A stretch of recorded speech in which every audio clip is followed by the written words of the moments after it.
Good morning, patriots. Good morning, rebels. Did you ever dream that you'd see the day that it would be an act of rebellion because you want to make America great again? Because you want to keep America great? You know what's amazing right now is God is picking rebels and putting them in positions of power right now. We have the greatest rebel in the world running this country right now.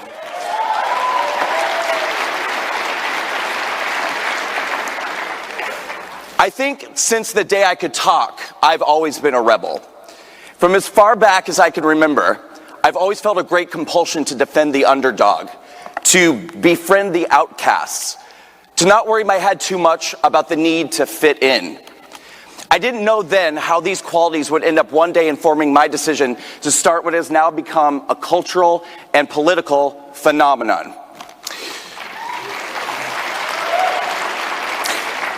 Behind every great rebel is a mind that sees the world not just for what it is, but for what it could and should be. To never accept the status quo. Certainly not because it's the easy thing to do. It's the driving passion for change that tells the rebel to disrupt the establishment and to never, ever take no for an answer. It is the need to always be true to one's core values and oneself, to always think independently. Growing up gay in the 80s and 90s in a Catholic Nebraska farm community, being an independent thinker wasn't even really a choice. I was just one lonely, outspoken advocate for the gay community, and I suffered the repercussions of being that weird guy as a result. After high school, I ran as fast as I could to New York, and I quickly fell in with a very liberal crowd. I mean, after all, these were gay people in New York City, so it was kind of like shooting liberal fish in a Democrat barrel. But the collective consciousness of the LGBT community, and any other minority community in America for that matter, of any kind, is never so apparent as it is in the world of politics. You must be a liberal. You must be a Democrat. There is no tolerance for independent thought. With liberals, support for political issues within identity groups get traded like commodities on the New York Mercantile Exchange. Victimhood is one's greatest asset. And with the left's invention of intersectionality, it is a veritable buyer's market of oppression. Essentially, the way that this works is you band together with anybody who isn't a straight white man, and then you all enter into a never-ending pissing contest about who has it worse. Try being a woman. Well, try being black. Well, try being a trans black lesbian in a wheelchair with type 2 diabetes. Now listen, none of this is to say that that oppression itself is a fallacious concept. Our country has a dark and sordid past in its treatment of black people, immigrants, women, and gays. But to me, the goal has always been to fight for freedom and equality. And in 2015, when the Supreme Court decided that marriage equality was the law of the land for all Americans, okay? I felt that the gay community had crossed a final hurdle in our quest for equal rights. This to me seemed like a triumphant moment of celebration. But what happened next left me completely confused. I started getting attacked within my own community. The next thing I knew, I was regularly enduring attacks for now being a privileged gay man by people who are referring to themselves as non-binary, gender fluid, gender queer, two-spirit, demi-boys and demi-girls, and they attained their own coveted letters in the LGBTQ++IA, whatever, acronym. And suddenly, these folks were headlining the Victimhood Variety Show.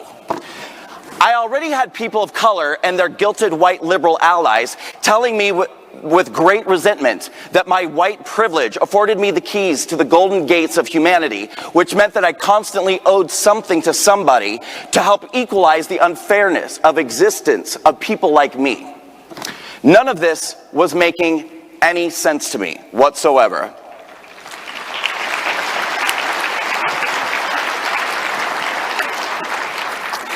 In 2016, I voted for Hillary Clinton.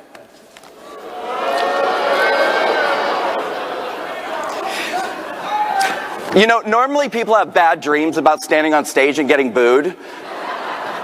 It's literally my favorite part. When I do a speech, that's my favorite part. I love it.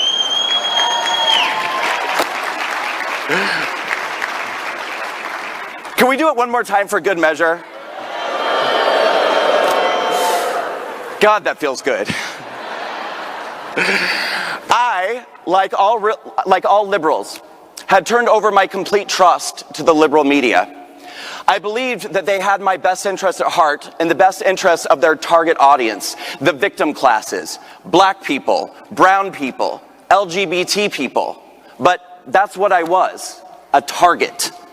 They told me that Donald Trump was a racist, a bigot, a homophobe, a monster, and that his followers were no better. And I believed every word of it. After spending months crying, ranting, and all but screaming at the sky about Donald Trump being elected president, I had an exchange on Facebook which completely reversed the trajectory of my life. I boldly declared that I would never be able to understand how the American people could vote for a man who, among so many other things, stood before a cheering crowd and mocked a reporter's disability. And in a moment that for me rivaled the visitation of Mary by the angel Gabriel, a woman named Diane reached out to me privately with a video entitled, "Debunking that Trump Mocked the Disabled Reporter."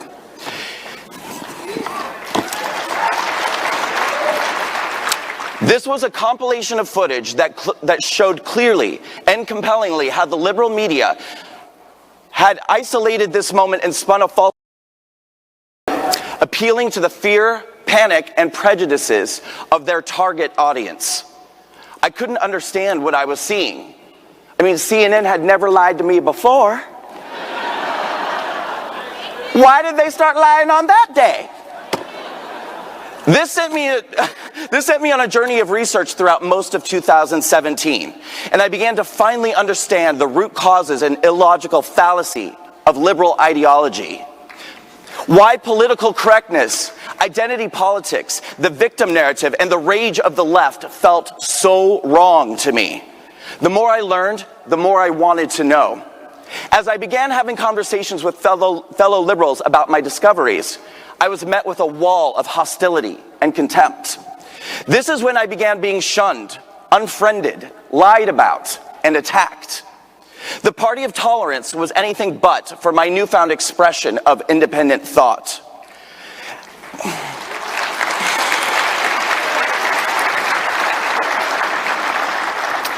And so, in May of 2018, I said, to hell with it, and I decided to fight back.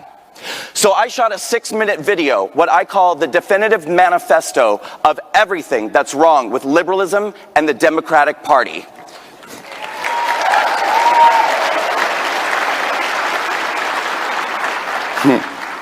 I released the video on social media declaring once and for all that I was walking away from the cult of liberalism and the party of division and hate, the Democratic Party, and I started the WalkAway campaign.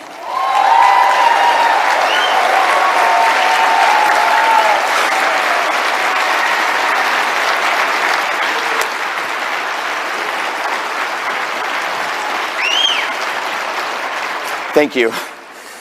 I encourage all people who were feeling the way I was feeling to also make their testimonial videos about why they too were walking away from the left.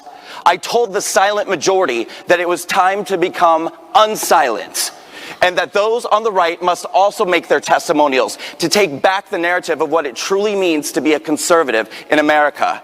And the campaign exploded. Within 3 months, we had thousands of written and video testimonials.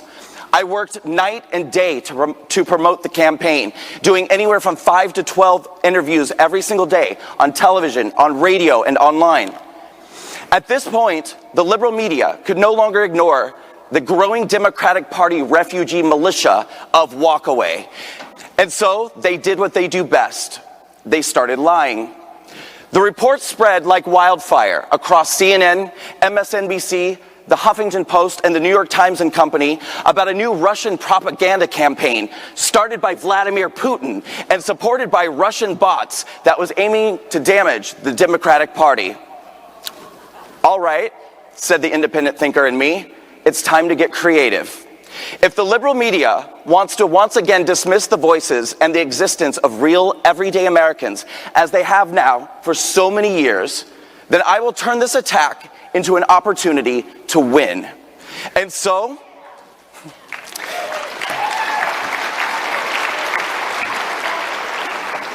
Yeah, they picked the wrong guy.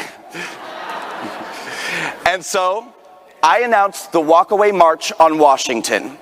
Set 10 days before the midterm elections, the march in D.C. brought thousands of patriots from across the country to stand in solidarity against the party that had driven us all away. Hardworking Americans donated $20, $30 at a time over weeks until we had raised over $250,000 for the event.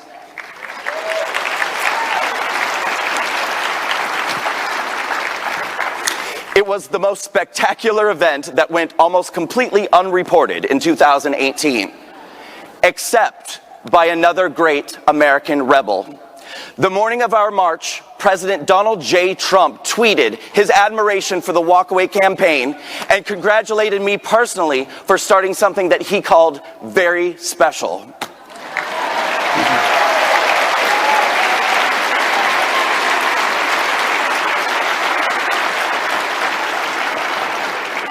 I just about made myself cry. The WalkAway campaign has now garnered more than 400,000 patriots.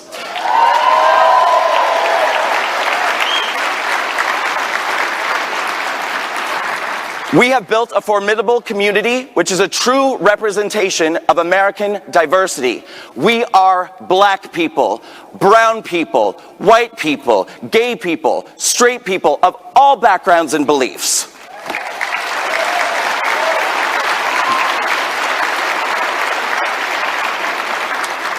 I am often asked, where are you walking to? And to this, I always reply, WalkAway is a journey, not a destination. It is not up to me or anybody else to tell another person where to go or what to believe. Only that it's time to walk away from the lies, the hate, the violence, vandalism, and vitriol of the political left.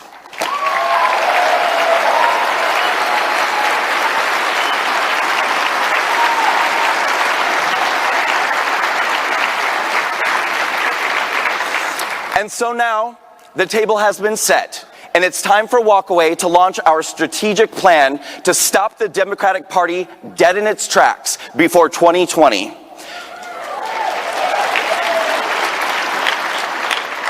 We now have the WalkAway Foundation, our educational nonprofit organization, which will be supporting our nationwide roadshow speaking tour, our college campus tours, our WalkAway video series dedicated to debunking liberal media lies and myths and addressing the issues that affect our society. We will continue to use creative mediums to communicate with and affect change in minority communities. It is time for all minorities in America to walk away.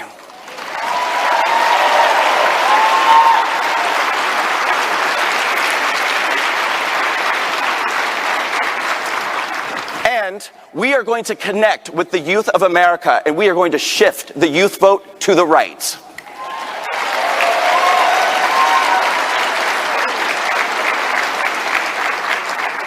It is time now for every conservative American to be a rebel. Because the most rebellious thing one can do today is to stand up boldly and proudly and say, I am a proud and patriotic American, and I will not surrender my country to the party of hate.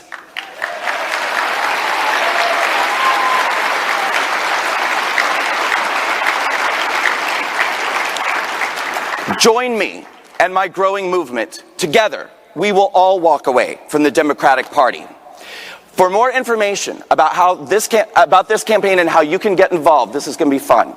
You can take out your phones and text the word WalkAway to 51400. That's text WalkAway to 51400. You're going to get a great message if you do that. And you can catch me tomorrow night as I am Mark Levin's guest on Life, Liberty, and Levin for the